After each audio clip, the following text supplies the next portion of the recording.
Alhamdulillah wassalatu wassalamu ala Rasulillah ma ba'd.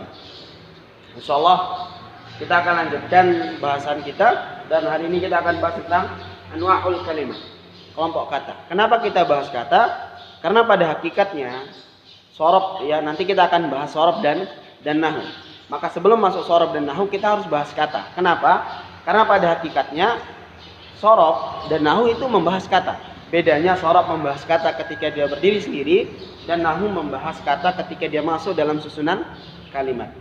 Maka anwa'ul kalimah, maka kata dalam bahasa Arab itu dikelompokkan kepada 3 kelompok besar dan tidak ada kelompok yang keempat, kelima dan seterusnya. Kelompok pertama adalah isim. Kelompok kedua adalah fi'il dan kelompok ketiga adalah huruf. Ya. Isim, apa itu isim dan apa itu fi'il dan apa itu huruf? Isim adalah, kalau kita baca definisi kan, madalla ala ma'nan walam yaktarin bi zaman. Segala sesuatu yang menunjukkan kepada makna, ya, dan tidak terikat waktu. Maka setiap kata yang memiliki makna dan tidak terkait waktu, maka dia masuk di sini. Masuk ke isim. Baik makna itu menunjukkan kepada sesuatu yang konkret, hissi, dia memiliki zat, ataupun makna itu menuju kepada sesuatu yang sifatnya abstrak, maknawi. Ya. Contoh, isim memiliki makna menuju kepada zat, dia memiliki wujud seperti haiwan, bakar, ya, sapi. Jamad, benda mati seperti qalam. Nabat, tumbuh-tumbuhan seperti syajarah, pohon. Zaman, seperti waktu asar. Makan, seperti Jakarta. Semua ini menunjukkan kepada makna, dan makna ini menuju kepada zat yang bisa dilihat dan diraba. Yang kedua adalah maknanya adalah sesuatu yang abstrak, yang tidak bisa dilihat atau tidak bisa diraba. Nah, masuk dalam isim makna ini adalah masdar. Jadi masdar itu masuk dalam kategori isim makna. Kenapa? Karena masdar itu tidak berwujud. Ya, masdar itu tidak berwujud. Berbeda dengan yang ada di sini. Maka mereka memiliki wujud. Tapi masdar itu tidak punya wujud. Jadi masdar itu masuk dalam kategori isim makna. Kenapa? Karena dia hanya menunjukkan makna dan maknanya itu adalah peristiwa. Ya, makna masdar itu adalah apa? Peristiwa, ya. Masuk juga dalam kategori makna adalah yang selain masdar tapi tidak menunjukkan kepada zat. Seperti ubuwah, kebapaan, ya. Umumah atau keibuan, maksudnya adalah tidak menunjukkan kepada zat bapak itu dan tidak menunjukkan kepada zat ibu itu. Tapi kalau abun, maka masuk di sini, ya.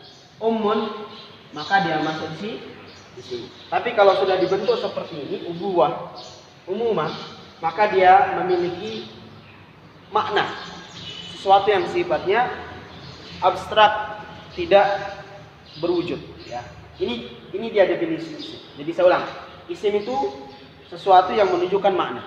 Baik mana itu menuju kepada sesuatu yang sifatnya konkret atau kepada sesuatu yang sifatnya abstrak, seperti masdar atau selain masdar. Baik, sekarang kita masuk ke fi'il. Ya. Apa itu fi'il? Kalau kita baca definisi fi'il, maka fi'il itu adalah ma dalla ala ma'nan wa yaqtarinu bi zaman. Segala sesuatu yang menunjukkan makna dan dia memiliki kaitan waktu.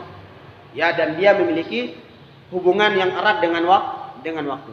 Sehingga kita bisa simpulkan fi'il itu memiliki 2 unsur sekaligus, yaitu unsur makna sama seperti isim. Yang kedua adalah unsur waktu. Jadi bentuk kharaja dalam bahasa Arab, ya, ini sudah ada 2 hal di dalamnya. Sudah include 2 hal. Pertama adalah makna dan yang kedua adalah waktu. Maka di dalam bahasa Indonesia kharaja ini kita terjemahkan telah. Dan telah ini menunjukkan waktu keluar. Ya. Jadi bentuk fi'il di dalam bahasa Arab itu sudah masuk otomatis di dalamnya 2 hal. Yang pertama adalah makna, yang kedua adalah waktu. Dan makna yang dimiliki fi'il itu adalah peristiwa, ya. Makna yang dimiliki fi'il itu adalah peristiwa makna. Misal yakhruju. Yakhruju ini artinya sedang keluar atau akan keluar. Ini adalah makna. Ini adalah waktu.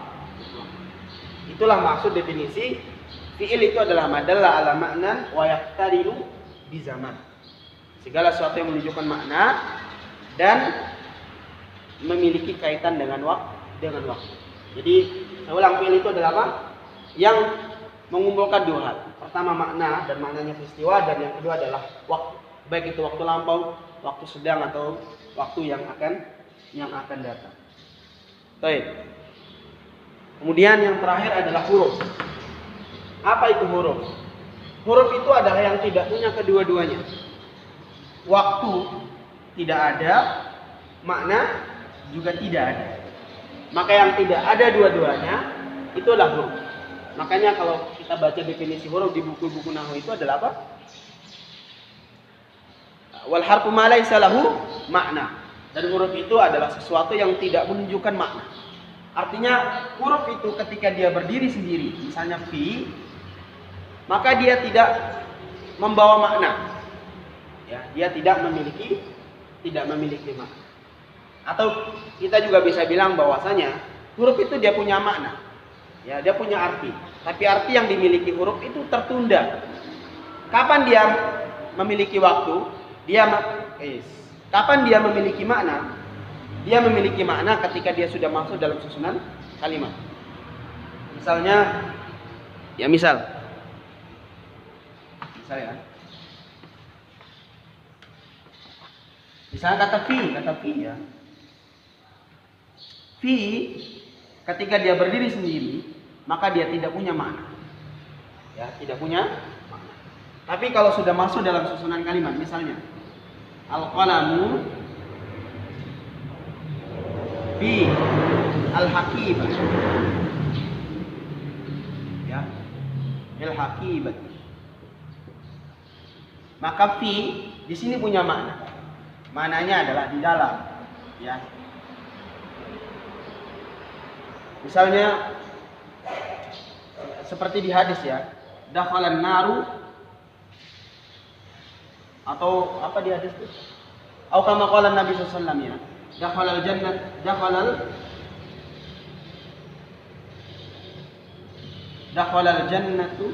dakhalal jannata rajulun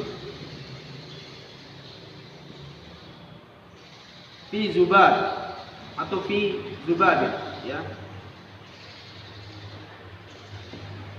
Fi zubad. Dakhal artinya masuk jannah surga rajul orang. Zubab itu apa? Lalat ya. Artinya adalah ada orang masuk neraka karena sebab lalat. Ya, karena sebab lalat. Nah, fi di sini maknanya bukan lagi di dalam. Tapi di sini fi menunjukkan makna sababiyah, sebab. Menjelaskan bahwasanya sebab masuknya orang ini adalah karena dia yang menyembelih lalat kepada selain Allah Subhanahu wa taala. Lihat, itulah kenapa fi itu tidak punya makna. Kenapa? Karena maknanya ditunda. Karena fi ini bisa kita bilang kata yang ambigu. Dia punya banyak makna, sehingga untuk menentukan maknanya kita tunggu dulu dia masuk dalam kalimat, ya. Jadi itu makna dari huruf itu tidak punya makna. Ya, dia berdiri sendiri maka tidak punya makna. Tapi kalau sudah masuk dalam susunan kalimat, maka dia punya makna. Contoh misalnya kalimat min. Ya, kalimat min. Ja'a Muhammadun min Jakarta. Ya, Muhammad datang dari Jakarta. Maka min di situ menunjukkan asal. Tapi kalau hadis Nabi SAW, innamal ma'u minal ma'. Sesungguhnya air itu dari air. Min di situ maknanya bukan menunjukkan asal, tapi menunjukkan sebab. Sama seperti fi di sini. Ya. Min di dalam hadis tadi, innamal ma'u minal ma', itu menjelaskan sebab, bukan menjelaskan asal. Artinya bahwasanya seseorang mandi junub itu wajib karena sebab ma, yaitu mani.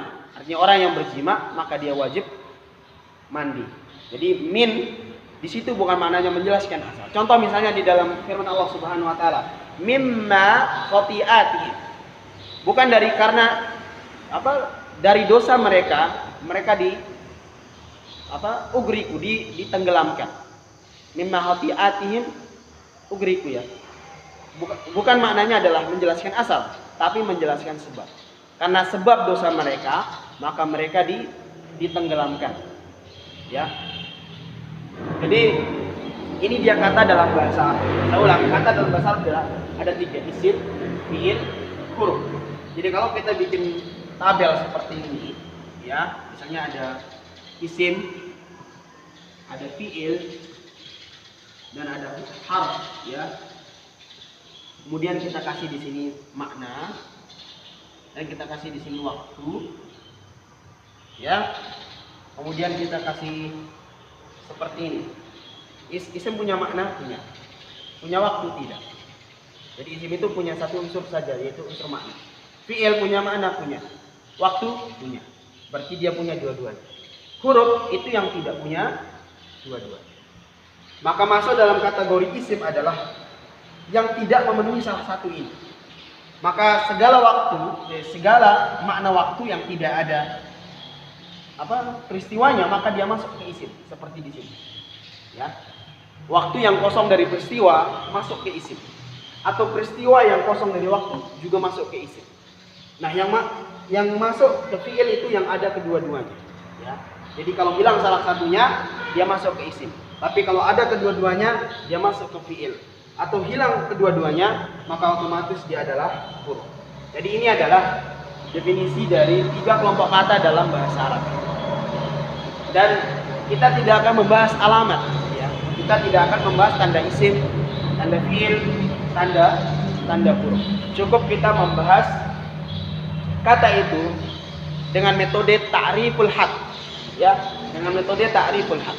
Karena materi alamat menyebutkan tanda setiap kata itu adalah materi yang datang kemudian setelah orang-orang itu, setelah kita ini malas belajar, malas mikir. Kita nggak mau mikir seperti tadi misalnya isim itu adalah segala sesuatu yang menunjukkan kepada makna dan tidak terkait waktu. Mungkin definisi itu terlalu pusing buat kita. Maka para ulama memberikan metode definisi yang baru, yaitu mereka menyebutkan tanda, dan kedua-duanya adalah metode, ya. Kalau kita belajar di usul itu kan ada had, ya, ta'riful had, ada ta'riful rasam, yaitu mendefinisikan sesuatu dengan tandanya. Jadi insya Allah kita cukupkan sampai di sini dan semoga bermanfaat. Yang tidak dipahami tanya saja ya di kolom komentar. Baik. Sampai di sini, subhanakallahumma wa bihamdika asyhadu an la ilaha illa anta astaghfiruka wa atubu ilaik. Assalamualaikum warahmatullahi wabarakatuh.